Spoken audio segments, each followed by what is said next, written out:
Akşam yerim keçide oğunup oburniye çıkandım yanaşımda qarsam, uyumның derisinde çaşları nayt uzun, közleri müşkininkideki yoruyduğun, oppak bir kim kiyivağın birisi olturdu. Mening uyum 5-ci qavatda. Bu dereceni çekti. Ağzımga gap mikenmedi, nimish qilishni bilmedim, lekin ko'zimga qandaq ko'ringanini uqmayman. Endi bu men ko'ringan narsa rostmi, yolg'onmi? Siz ishonamsiz, ishonmamsiz. Nahmu shundaq sizlar uchirgan hikoyalarni hozir so'zlab beradigan bir qancha jonqovlar chiqibdi qarsam, shundami? Balki sizlarga uchirgan bo'lishi mumkin. Endi bundaq hikoyalarga, bundaq ishlarga men bunayt qiziqaman. Mağmı şunda qilib başqalarga desem ko'rmagan, ko'ramagan, lekin men ko'rinib ketgan ishlar turmushimda ko'p yuzbagan.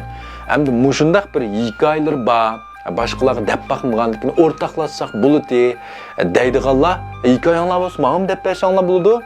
Sizlarning hikoyanglarni men anglagandan keyin buni men yeni bir qatim pishiqlab ishlab, yeni bir qatim qorashtirib, o'zimning men bayon qilish, men til san'atiga yug'urib, texim anglaganlardan texim ichib kirgitadigan Texim qo'rqitadigan holat qilib so'zlab bersam bo'ladi. Masalan, kichik zeyrekchaqlar deymiz, oldin qatimga yulg'un odamlar deymiz. Shundaq hikoyalaringlar bo'lib qolsa, menga ayrimsiz uchun qilsanglar, uydarimni avatib bersam, deb bersanglar, men o'rtaqlashib baqsaq, keyin men bayon qilsam bo'ladi, ha?